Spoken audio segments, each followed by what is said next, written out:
या चला चहा पिऊ. तुझी बहीण बघते ना तुला. हां चला मग बघ म्हणावं तुझ्या बहिणीला, बघ आज मी अशी दिसतीये. अगं गाऊन काय. मला एक आपलं हे ताकाची कढी करणार काय तू. कर की, मला पण थोडी आणून दे काय. हां चल. माझ्याकडे ना बरंच निघतं अगं. तूप आणि लोणी काय विचार नकोस, भरपूर निघतं. परवाची कढी चांगली झाली होती. आंबट चांगलं झालंय का नाही. आंबट नसतंयच माझं ताक, अजिबात साय आंबट नसते माझी. आता काल एक मी हे वाचलं बरं का.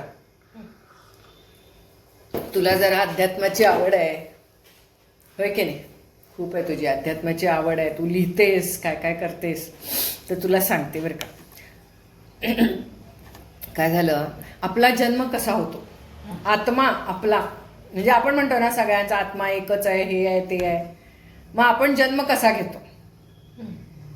आपण म्हणतो ना हे सगळं प्रारब्ध आहे, प्रारब्ध आहे. म्हणजे काही एखादी गोष्ट घडली की आपण म्हणतो ना प्रारब्ध आहे. प्रारब्ध म्हणजे काय, पूर्वीचं आपलं संचित कर्म. आणि ते जेव्हा आपण भोगायला सुरुवात करतो त्याला तेव्हा आपण म्हणतो प्रारब्ध, प्रारब्ध म्हणून भोगलं असं, म्हणून असं झालं होय की नाही, असं म्हणतो की नाही. काहीतरी ऋणानुबंध म्हणतो आपण. आता मला आठवण होते रोज सकाळी चहा पिताना मला हे म्हणतात, आज हाक मारली नाहीस प्रियांकाला. त्या दिवशी परवा एक दिवस मी तुला हाक मारली नाही ना. मला म्हणले हे तू हाक मारली नाहीस प्रियांकाला. म्हटलं नाही मारले. तर म्हणले का. म्हटलं काही नाही हो, विसरले, जरा उशीर झाला म्हणून. तर मला म्हणले अगं मी चहा ठेवताना तिचाही चहा ठेवलं होतं. म्हणले मी वॉकिंगला गेले होते का त्या दिवशी. मग याला काय म्हणायचं, ऋणानुबंध. ऋणानुबंध म्हणजे काय, म्हणजे काहीतरी पूर्वीचे आपले एकमेकांशी असलेले संबंध.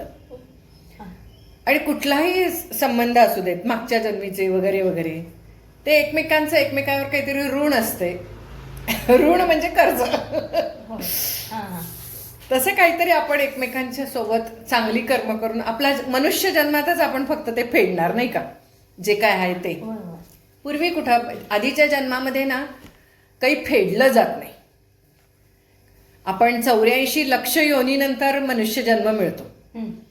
बरं तो 84 लक्ष योनी मधून आपल्याला जायला किती वर्ष लागत असतील का असं वाटतंय तुला. लाखो, हजारो लाखो वर्ष लागत असतील नाही का आपल्याला. सृष्टीच्या जेव्हापासून सृष्टी निर्माण झाली तेव्हापासून आपण आहेच बहुतेक. निरनिराळ्या, कधी मधमाशी, कधी मुंगी, कधी डुक्कर, कधी गाढव आहेच आपण.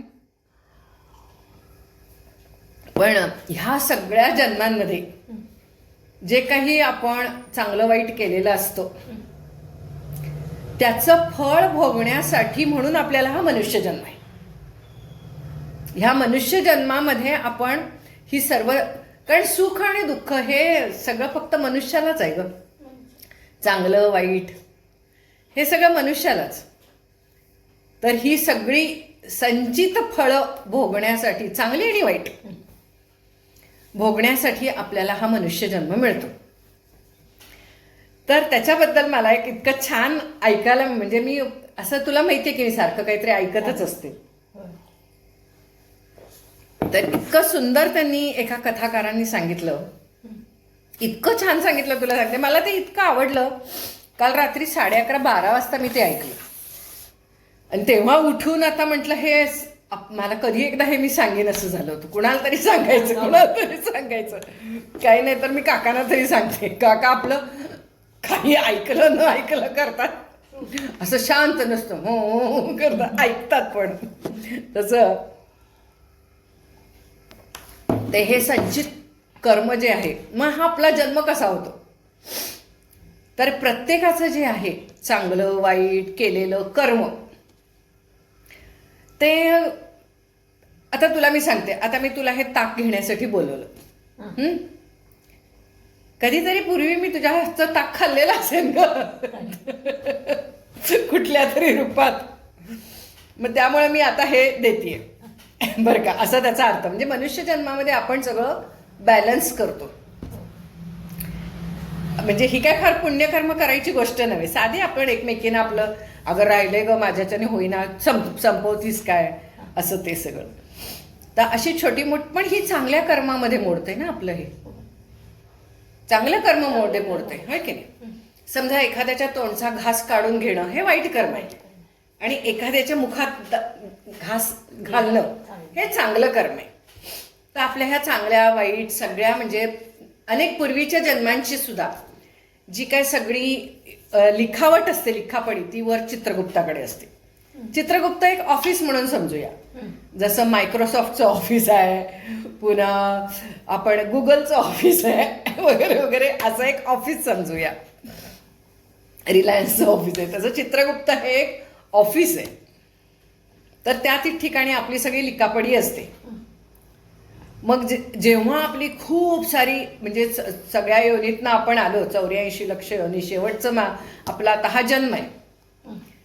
तर मग ह्या वेळेला जेव्हा आपण इथं येतो त्यावेळेला आपल्या सगळ्याची लिखापडीची एक, असं त्यांनी सांगताना सांगितलं, आपली एक पुरचुंडी कर्मांची, चांगल्या आणि वाईट कर्मांची एक अशी पुरचुंडी चित्रगुप्त बांधतो. आणि तो असा गोळा आकाशातून खाली जमिनीवर म्हणजे नदी ह्याच्यात पाण्यात टाकतो. तो गोळा त्या आत्म्याचा किंवा त्या जीवात्म्याचा, जीवात्मा म्हणूया आपण, त्या जीवात्म्याचा जो काय चांगल्या वाईट कर्म, मग ते अनेक लाखो करोडो कर्म असू शकतात नाही का. मी आता ही गोष्ट सांगते, हे एक चांगलं कर्म आहे ना. तर म्हणजे समजा ह्या ठिकाणी आपण चहाड्या करत बसलो असतो की काय बाई ती बाई सारखं असं करते तसं करते, तिच्या नवऱ्या बायकोंची दोन सारखी भांडणं चालू असतात, हे जर आपण बोललो असतो तर हे वाईट कर्मामध्ये गेलं असतं, लगेच त्यानं लिहिलं असतं वाईट कर्म. पण आत्ता आपण बोलतोय ते छान बोलतोय ना, चांगल्या कर्मामध्ये. तर अशी ही चांगल्या कर्मांची लाखो करोडो कर्म असतील नाही का 84 लक्ष जन्मात. ती एक पुरचुंडी तो बांधून, ती पुरचुंडी म्हणे तो ह्याच्यात पाठवून देतो, कुठं वर्ण आकाशातनं तो चित्रगुप्त टाकतो म्हणे खाली. चित्रगुप्त टाकत असेल किंवा ब्रह्मदेव टाकत असेल, ते खाली टाकतोय, ते पाण्यात टाकतो. पाण्यातून ते जमिनीवर ते बीज म्हणूया आपण त्याला, ते एक जे जीवाचं बीज आहे जन्म घेण्यासाठी, ते बीज पाण्यातून मग नंतर जमिनीवर कुठंतरी जन्म घेतो. मग ते कशा रूपाने जन्म घेतं, ह्याच्या काय फुलं, पानं, वनस्पती, अन्न, धान्य, अशा प्रकारे ते जन्म घेतं. म्हणजे अशातनं कुठनं तरी ते एखाद्या माणसाच्या पोटात जातो खाण्यातनं. कसं हे असेल तसं, काही वेळेला वासात न जाईल, पाण्यात न जाईल, खाण्यात न जाईल. आपण जे पुनर्जन्म म्हणतो ना, तर अशा टाईप होतो म्हणे तो. हां, मग तो तसा तो त्या पुरुषाच्या ह्याच्यात जातो म्हणे, कुठल्या पुरुषाच्या शरीरात जातो. मग स्त्री पुरुष ह्यांचं मिलन झालं की पुरुषाच्या ह्याच्यातून तो जीवात्मा म्हणे, असं त्यांनी सांगितलं, स्त्रीच्या गर्भामध्ये तो जातो आणि मग त्या ठिकाणी तो रुजायला लागतो. म्हणजे अशी, आणि मग तिथून मग पुढे 9 महिने 9 दिवसानंतर जन्म होतो. मग त्याच्यानंतर त्या जन्मानंतर मग पुढे जे काय असेल ते कर्म. तर जीवाचा जन्म हा असा होतो. जीवाचा जन्म, समजा आपल्याला आता प्राणी जन्म येणारच आहे, माझे अजून 84 लक्ष समजा पूर्ण व्हायचेत अजूनही, तर सुद्धा ती कर्मांची जी पुडी आहे ती वरनं टाकलेली, एखादा पाण्यातनं येईल, ते एखादं झाड उगवेल, ते एखादा प्राणी खाईल आणि त्या प्राण्याच्या ह्याच्यातनं तो जन्म होईल. अशा पद्धतीने हे जन्म होतात म्हणे. म्हणजे काही वेळेला सुगंधातनं, वास त्याच्यातनं सुद्धा तो आपल्या शरीरात जातो आणि मग असा आपला जन्म होतो. ज्या पुनर्जन्म हा कसाही होऊ शकतो. म्हणजे समजा आता एखादं फूल वाळलं, फूल हे सुद्धा एक हेच आहे ना, जन्मच आहे ना तो, की फूल कळी आली, फूल आलं, मग त्याच्यानंतर ते देवावर किंवा कुठंतरी वाहिलं, पुन्हा त्याचं निर्माल्य झालं, पुन्हा ते खाली टाकलं, पुन्हा त्याचं काहीतरी उगवेल. किंवा त्यातल्या परागातनं एखादं झाड निर्माण होईल, हा सुद्धा पुनर्जन्म. म्हणजे असे हे 84 लक्ष योनी, असे हे 84 लक्ष योनी. मग ह्या 84 लक्ष योनीमध्ये आपण कसे जातो, तर असे जातो आपण. आणि ह्या सगळ्या ह्याच्यातनं सर्वात शेवटी आपला हा माणूस जन्म आहे. आणि मग ह्या माणूस जन्मामध्ये आपण चांगली जास्तीत जास्त कर्म करायचा प्रयत्न करायचा. जर आपण काही वाईट कर्म केली, समजा आता त्यांनी हेही सांगितलं बरं का, की तुम्ही खूप जास्त चांगली कर्म करायला केलात आणि समजा तुमचं वरती लिखापडी असेल की नाही, ही एवढी कर्म ह्या जन्मामध्ये तुमची नाही आहेत, तुम्हाला अलाउड नाही, की म्हणे तुम्ही खूप राग करता, क्रोध करता, चिडता. आणि जेव्हा तुम्ही खूप रागावता, क्रोध करता, विनाकारण चिडचिड करता, आपण म्हणतो ना रागवू नका, शांतपणे सांगा, शांतपणे. माणूस शांतपणे सांगू शकत नाही, माणसाला राग हा येतोच. तर त्या रागातनं पुण्य संचय जो आहे आपला, तो हीन होत जातो, कमी होत जातो. म्हणजे पुण्याची सुद्धा आपल्याला ह्या जन्मामध्ये आल्यावर पुण्य आणि पाप दोन्ही पण आपलं मायनस करून जायचंय आपल्याला, मायनस करून जायचंय आपल्याला. तर तो ह्या सगळ्या पुण्याचा सुद्धा संचय म्हणून या रागावण्यातनं होत जातो. म्हणजे पुण्याचा संचय म्हणजे किती आपलं शास्त्र महान आहे आणि त्याच्यात किती गोष्टींचा विचार केलेला आहे. आपण म्हणतो एखाद्या व्यक्तीला बघितल्यावर मस्त वाटतं, छान वाटतं. आता तुला बघितल्यावर मला छान वाटतं, आनंद वाटतो. मला असं वाटतं की माझी बहुतेक मुलगी असावीस तू कधीतरी कुठल्या तरी जन्मामध्ये, की मला असं वाटतं की नाही, हिनं यावं, हिला आपण करून घालावं, किंवा माझ्यातला घास द्यावा. मला असा का वाटतो, मला हे ऋणानुबंध. कधीतरी कुठल्या तरी जन्मात असशील ना, बहीण असशील, मुलगी असशील, काहीतरी असेल, म्हणून मला वाटत असेल एवढं प्रेम, होय की नाही. असं काही ह्याच जन्मी आपलं असायला पाहिजे असं नाही. आणि ते सुद्धा कुठपर्यंत असतंय, ज्या दिवशी तुझा माझा मागच्या जन्मीचा सगळा हिशोब क्लिअर होईल, त्या दिवशी कदाचित तू हितलं जवळचं घर सोडून दुसरीकडे जाशील. त्यात काय एवढं हे नाही. म्हणजे ऋणानुबंध आपण म्हणतो ना, की आता तू हे भाड्याचं घर आहे तुझं, तू ह्या घरातनं त्या घरात जातीस, त्या घरातनं या घरात जातीस, तेव्हा त्या घराशी असलेला तुझा ऋणानुबंध, एक क्षण माणूस जास्त राहत नाही. एखाद्या घरात आपण म्हणतो नाही नाही नाही, मला इथं हे नाही, ते नाही, ते नाही, पण ते घर सुटतच नसतं. एक क्षण माणूस जास्त राहत नाही जर का त्याचा ऋणानुबंध संपला तर. ते म्हणतात ना, अन्नाचं ऋण, राहण्याचं ऋण, सगळ्याचं ऋण आहे ते. तेवढं फिटलं की आपण त्या ठिकाणी क्षणभर राहत नाही. अशा छोट्या छोट्या गोष्टी आपल्या शास्त्रामध्ये एवढ्या सांगितलेल्या आहेत. आपल्या धर्मात म्हणूया, धर्म म्हणजे काय, मानव धर्म ना शेवटी. बाकी सगळे धर्म आहेत ते क्रिएटेड धर्म आहेत अशी इकडे तिकडे, पण ह्या मानव धर्मामध्ये या सगळ्या गोष्टी फार लाखो वर्षापासून लिहिलेल्या आहेत. लाखो वर्षापासून लिहिलेल्या आहेत. आपल्याला माहीतच नाही, जेव्हापासून सृष्टी उत्पन्न झालेली आहे तेव्हापासून. आणि ही सृष्टी कशी उत्पन्न झाली, आपण म्हणतो ब्रह्मा विष्णू महेश, ब्रह्मानं उत्पन्न केलं. अरे पण ह्यांना कोणी उत्पन्न केलं, ब्रह्मा विष्णू महेश कोण उत्पन्न केलं सांग ना, नाही माहिती. ह्यांना पण कोणीतरी उत्पन्नच केलं असेल ना, त्याच्याशिवाय ते कसे आले.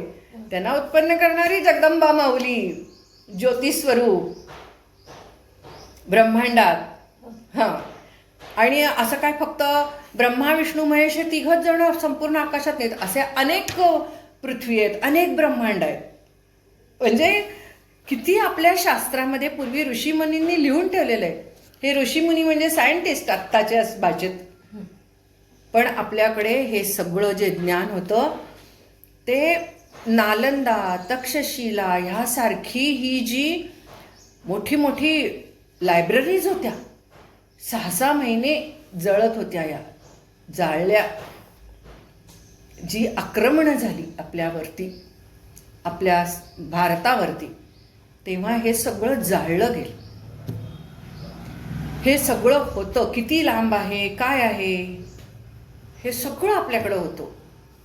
हे एवढं ज्ञान आपल्याकडे. आणि आता पूर्वी कसं होतं की आपल्याला शाळेत जे शिकवतील ते किंवा आपल्या घरी आजी वगैरे ज्या गोष्टी सांगतील ते याच्यावरच आपल्याला सगळं माहिती असायचं. पण हल्ली सोशल मीडियामुळं ह्या सगळ्या गोष्टी आपल्या घरात जरी पोथ्या पुराणं नसली तरी टी व्हीवरती सिरियल लागतात. पोथ्या पुराणं नसली तरी सुद्धा आपल्याला कोणी ना कोणी ज्ञानेश्वरी म्हणा, गीता म्हणा, निरनिराळी देवी भागवत म्हणा, हे सगळं कोणी ना कोणीतरी कथावाचक हे आपल्याला सांगत असतात आणि हे आपल्याला ऐकायला मिळतं आणि ऐकायला मिळतं त्यामुळे ज्ञान मिळतं. आता आपण हे सोशल मीडियाचा उपयोग असा करून घ्यायचा का रील्स बघायचा. मग काही वेळेला कसं सारखं सुद्धा ते बौद्धिक ज्ञान नको वाटतं. मग रील्स बघायला गेलो ना की ते रील्स तासभर बघत बसतो. मग आपण असं होते कारण माणसाला ते क्षणभंगूर आनंद बरा वाटतो ना. हे सगळं बौद्धिक आहे. डोक्यात ठेवायचं, पुन्हा पुन्हा आठवायचं, पुन्हा पुन्हा ते ऐकायचं. कसं वाटलं तुला? छान, मस्त वाटलं का नाही आज? असंच पुन्हा कधीतरी सांगेन. मग आमच्या मैत्रिणी म्हणतात तुम्ही म्हणे अशा गोष्टी सांगत जावा, कारण मला ना असं वाटतं की गोष्ट सांगणं ही सुद्धा एक कला आहे. आमच्या भजनात आणखीन एक जण आहे संध्या म्हणून, ती पण फार सुंदर गोष्टी सांगते. तसं आहे. त्यामुळे ह्या गोष्टी आपण सारख्या अशा सांगत राहिलं ना की आपल्याला त्या सांगाव्याशा वाटतात आणि आपण हे बोललं पाहिजे. असं बोललं की आपल्याही मेंदूमध्ये हे शब्द पुन्हा पुन्हा उमटतात आणि आपल्याला तो आनंद मिळतो. मी काल ऐकलं तेव्हा मला आनंद झाला, काहीतरी छान नवीन ऐकल्याचा आनंद झाला. आज मला कुणाला तरी सांगण्याचा आनंद झाला. मस्त वाटलं, मला खूप छान वाटलं. सत्संग म्हणायचा तो हाच, यालाच म्हणायचं सत्संग. सत्संग म्हणजे काय वेगळं तुम्ही जाऊन बसा तिथं करा, तो सत्संग तर आहेच, पण हा सुद्धा आपला सत्संग आहे ना, केला पाहिजे. असा आपले चांगले विचार एकमेकांसमोर मांडले पाहिजेत, ह्यालाच म्हणायचा सत्संग, होय की नाही? तर तू ते जे लिहित असते सारखं कविता वगैरे ते करत राहा, कळलं का? थोडक्यात काय तर या जन्मामध्ये आपण जी काही चांगली आणि वाईट आपल्याला जे आयुष्यात अनुभव येतो किंवा जे आपण आयुष्य जगतो, आपल्याला जे आवडतं त्याला आपण चांगलं म्हणतो, जे आपल्याला आवडत नाही त्याला आपण वाईट म्हणतो. जे आपल्या मनाला आनंद देतं त्याला आपण सुख म्हणतो, आपल्या मनासारखं अनुकूल जे होतं त्याला सुख म्हणतो, आणि जे प्रतिकूल आपल्या मनाविरुद्ध होतं त्याला आपण काय म्हणतो? दुःख. तर हे सगळं कितीही आपण मला नको मलाच का असं जेव्हा म्हणतो तेव्हा ते तुम्ही टाळू शकत नाही, कारण ही सुखदुःखाची पोटली आपण वर्ण मागून आलेलो आहोत असं म्हणायचं. वर्ण घेऊन आलेलो नशिबात, ह्याला म्हणायचं नशिबात आहे ते होणार. आपण त्यात काहीही बदल करू शकत नाही. आपली नाती, आपली आसपासची सगळी आयुष्यात आपण काय करणार आहोत काय नाही हे सर्व आपण वर्ण घेऊन आलेलो आहोत. देवाबरोबर आपण कॉन्ट्रॅक्ट करून आलेलो आहोत सुखदुःखाचं, त्यामुळे त्या गोष्टी घडणारच.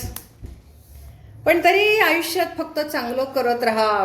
काय करायचं चांगलं आणि काय करायचं, कारण की हे बघा सुखदुःखही येणारच. सुखात आपण फारशी देवाची काही आठवण करत नाही, दुःखामध्ये आपण देव देव देव देव करत असतो.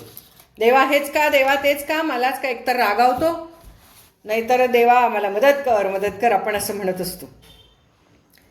तर हे जे आहे, जेव्हा आयुष्यामध्ये कठीण प्रसंग येतो, वाईट प्रसंग येतो, आपण दुःखी होतो, मनाला आपल्याला क्लेश होतात, संकट येतात, त्यावेळेला जर का देवाची त्या कृपा असेल, जगदंबेची कृपा असेल, तर हे त्यातनं आपण हा जीवन नौका आपली ह्या भवसागरातून तरून जाते. थोडक्यात तुम्ही मनाप्रमाणे जगा, तुम्हाला हवं तसं जगा, कसंही जगा, आवडीनं जगा किंवा नावडीनं जगा, मनापासून जगा किंवा मनाविरुद्ध जगावं तर हे लागणारच आहे. फक्त ते जगताना आपण असं म्हटलं पाहिजे की हे भगवंता माझ्यासोबत राहा, माझ्या पाठीशी राहा. प्रार्थना देवा तुलाही, तू माझ्या जवळी रहा. दुःख जेव्हा सांडुनिया, भार होतो अंतरी, त्यावेळी देवा तू माझा हात धर आणि माझ्यासोबत राहा. बाकी मी तुला काय मागत नाही देवा, माझ्यासोबत राहा, माझ्या पाठीशी राहा. एवढंच आहे. स्वामी समर्थ म्हणतात ना, भिऊ नकोस, मी तुझ्या पाठीशी आहे. निशंक होई रे मना, निर्भय होई रे मना, असं आहे ते. भिऊ नकोस, मी पाठीशी आहे. ही श्रद्धा तुमच्याजवळ पाहिजे, जीवन तुमचं सोपं करून जाते.